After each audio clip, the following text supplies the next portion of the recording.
If for some reason Saturday night you missed the game between Alabama and Georgia, if for some reason you decided you didn't need to see that game, it's a regular season game. We've got a 12-team playoff this year. Regular season games don't matter.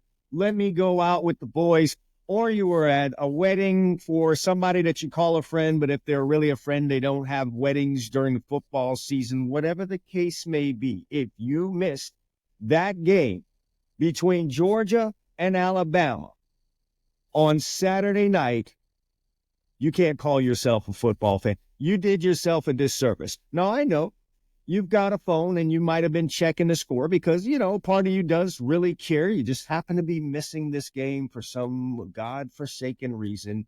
And you checked early and saw 14-0. You saw 30-7 going into halftime. You said, yeah, I made the right decision here. No need to check this anymore.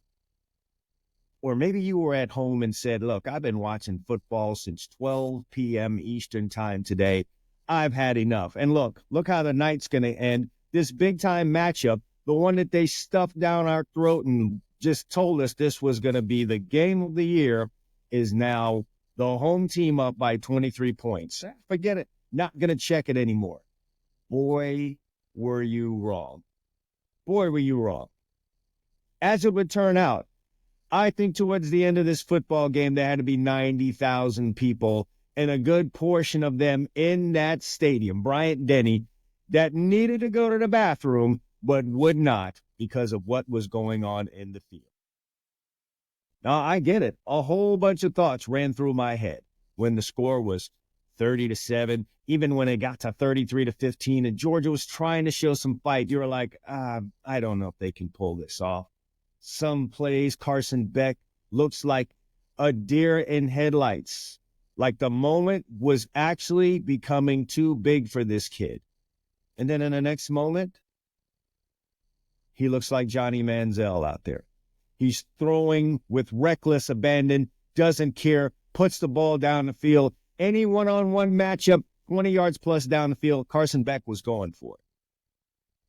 I don't know how Georgia fans feel today. I'm sure they're upset, and they're probably getting on the kid's case. He did turn the ball over 3 times, or actually 4 times, fumbled the football there, threw 3 interceptions. But I got to tell you something, there's one thing I do admire about the kid is he kept going to the well. He was not scared. He was not hitting the checkdowns. The kid was pushing the ball down the field with reckless abandon, and come what may. And you know what? Georgia really benefited from that. Were there some bad plays? Of course there were. You watch the game, Carson Beck would not call this a good football game. But I will say I'm proud of the kid. In spite of what was happening there, in spite of the turnovers, he was still pushing that football down the field, and he gave Georgia a chance at the end of that game to be a winner. It was absolutely amazing. Final score, Alabama 41, Georgia 34. And I know some of you out there watched Georgia in a fist fight with Kentucky earlier this year, and it was a bit of a high-scoring baseball game, 13-12. And I know you guys still have your 2023 imaginations and thoughts about Jalen Milroe and the Alabama offense, and you just really didn't think this team could go up and down the field on that same defense that absolutely smothered and choked the life out of Clemson at the beginning of the year. And oh, by the way, Clemson has just turned into a 40, 50-point machine since then. I know you guys were sitting here thinking, Georgia versus Alabama. This is going to be a 12-9 football game. It's going to be a field goal festival. This is going to be a place kicker's dream.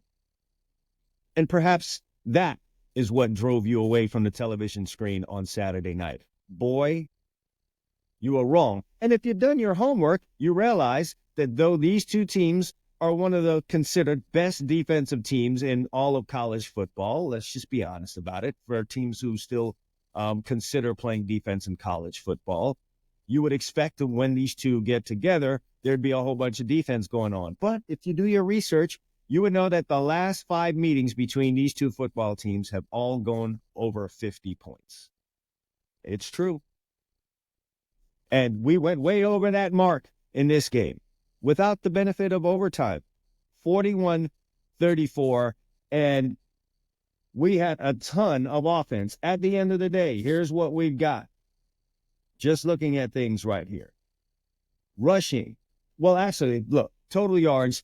Alabama rolls up 547 total yards. Georgia, 519 yards. I bet you guys didn't think that. A majority of that is through the air. Carson Beck, yes, I told you, 3 interceptions in the game, but he rolls up 439 yards, 50 passing attempts. Understandable because they were behind for a majority of the game.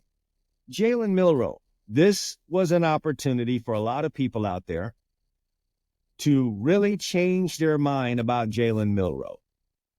I am sure all the way up till this point in the season, a lot of you out there are still thinking about the struggling passer and the guy who may have looked a little bit confused last year playing for Alabama at that very key position. He is not that anymore, folks. Against this vaunted Georgia defense, he throws for 375 yards and 2 touchdowns, 1 interception, and also was running around with reckless abandon. Jalen Milroe, folks, is a legit NFL prospect. He has made infinite strides in his ability to throw the football, make his reads, and deliver it to the wide receivers. And can we just, for a second, talk about a young man who should probably be getting ready for high school homecoming and start thinking about who he is should be taking to the prom? In Ryan Williams. What an absolute ridiculous performance in the biggest game, in the biggest lights, against a really great defense. Ryan Williams comes up with 177 yards.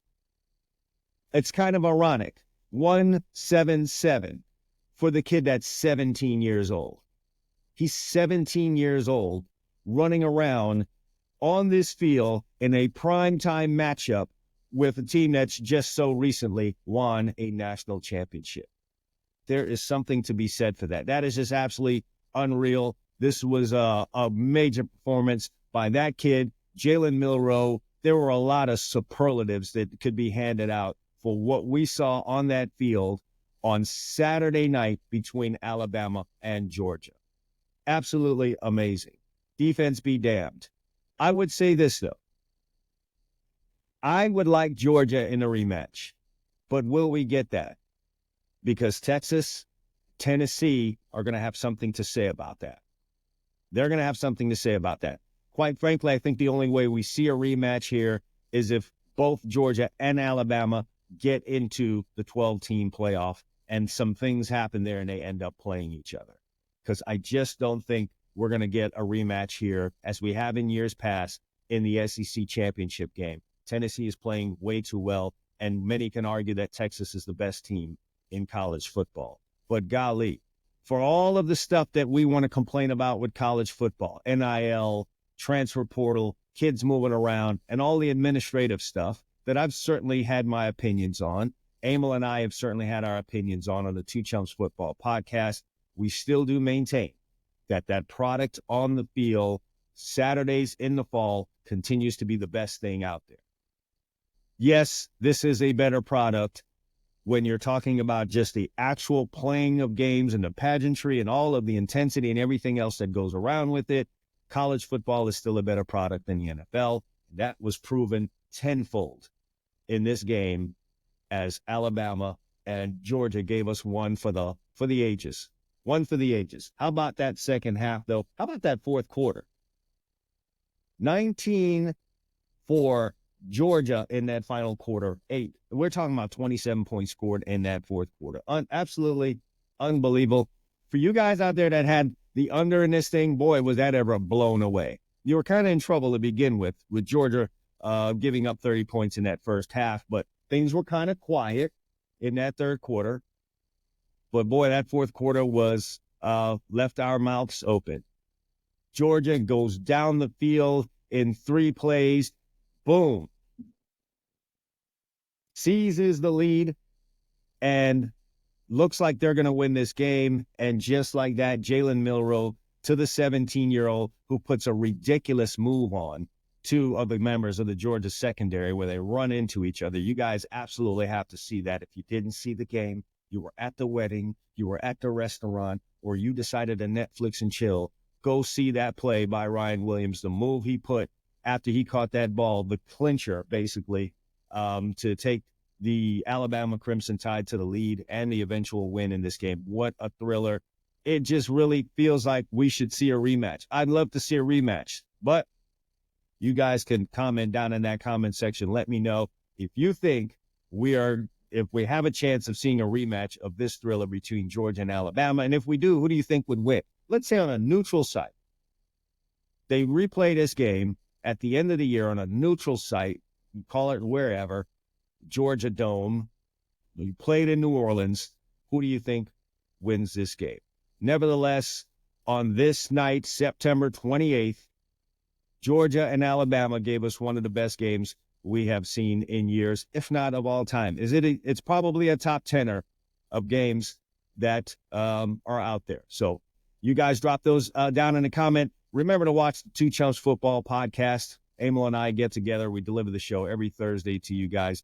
Look forward to seeing that. Gridiron Stud Show coming back at you this week. Looking forward to doing that. And guys, subscribe to the channel, like this video, and looking forward to your comments down below. It's just an instant reaction to Georgia and Alabama. Enjoy.